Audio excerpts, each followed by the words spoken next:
Today we're chilling with Bboy Menno. How you doing today, bro?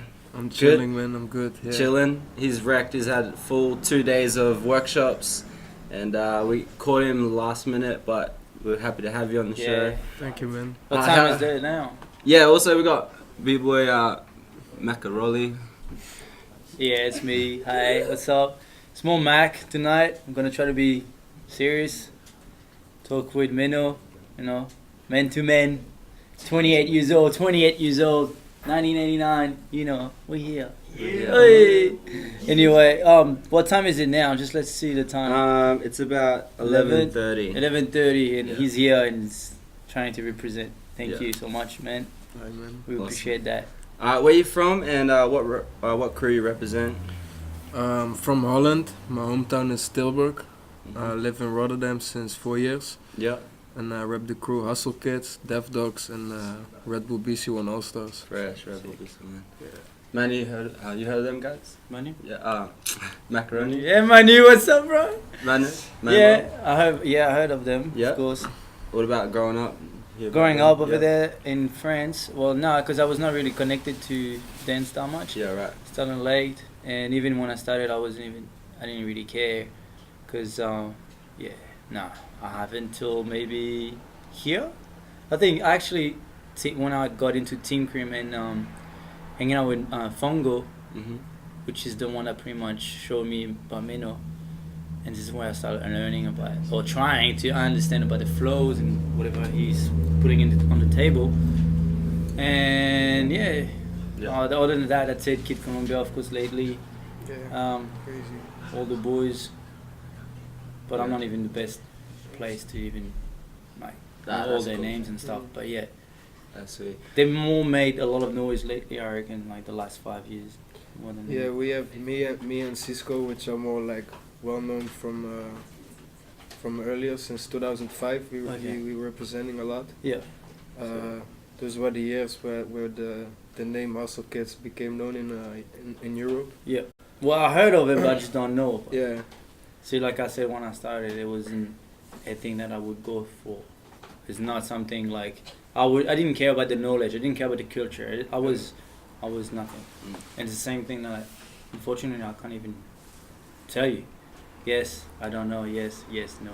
Yeah. But yeah. That's cool. I'm basically a commercial dancer. Yeah. I just do, my freestyle all stars, Yeah. and it's cool to see or be a part of the Golden Coastline where we have such awesome breakers and people in our scene, Yeah. and to be exposed to people like you guys is awesome, and to have you sitting like right next to us is awesome. Thank you. I want to ask you, what was your first break move that really caught you or got you hooked on breaking? What was Baby Freeze. Baby Freeze? Yeah. Yeah. And was that like because it's like the easiest one, I guess, to learn, or? I don't know. I just felt comfortable with this freeze. I felt there was more options with the Baby Freeze than with the Turtle Freeze. Yeah. So I would work kind of like normal people work with Turtle Freeze and they build from there, and I was really building from Baby Freeze. Right. So that shaped my foundation since the beginning. Yeah. Nice. And from what I've noticed, your kind of style is like real flowy. Is Yeah. that right? What kind of inspires that kind of flow, or opposed to just being like stabby, or I don't know, any different? But how come your style is so flowy and you like to stick to it? The guy that inspired me like flow wise was Lego. Mm-hmm. So I saw Lego in the year, I think it was. I saw him pretty late actually, but I think around 2005 or 6 I started watching Lego, and I was really amazed by his flow, Right. Yeah. and I was like, I want to have that, but with the stuff I do. Yeah. So I started really working on this, and it's just a feeling when you dance, when everything flows. It's just a dope feeling, You don't have this there's moments where you really need to push yourself, like everything just Yeah. comes and goes, and to me that's like the most enjoyable feeling of break. That's what Yeah, we do. definitely. That's what we need. From watching like Red Bull BC1, having such a ladder and having the final round being so hype, you need to have the right formula or else you're gonna be gassed by round one finals. Correct. How was your final experience in Rebel BC1? I mean, three rounds is not that much, Right. but 3 BC1 rounds is a lot Yeah. because every round is like 40 or 30-second rounds and people giving a lot. Yeah. So the thing what makes BC1 more harder than other events is the time between the battles gets shorter and shorter. So the moment you're standing in the final battle, Mhm. your legs they're still Yeah. sour from the semifinals. Wow. So Damn. you're not even recovered yet, and then again you need to do 3 rounds. Yeah. So it just gets heavier and heavier.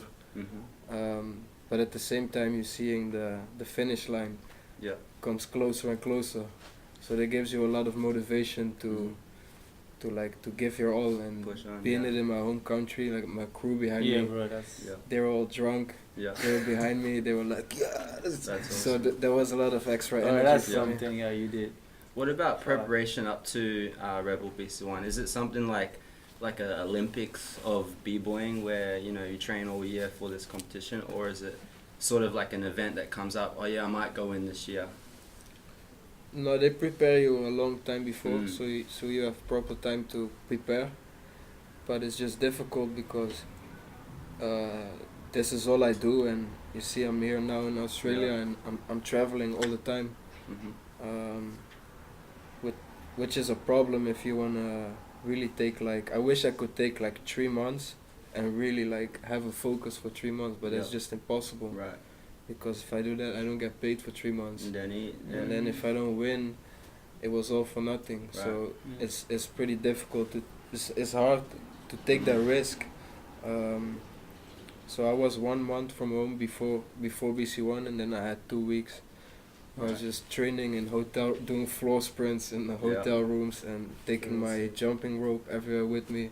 Mhm. Every hotel and every trip I would just Yeah. straight up workout before the gig, after the gig, and to be more ready, you know. Yeah. And then I had 2 weeks, and I trained twice a day, almost every day. Wow. And Damn. it was a compromise as well, because having a daughter from 10 months, Mhm.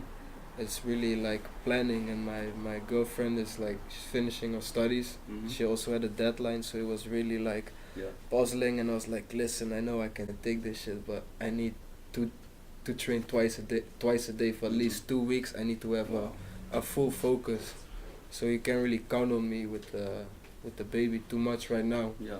just for 2 weeks. And I need, so my girl offering her precious time for a study, Yeah. and when I was in the studio I was like, damn, she's giving me this time.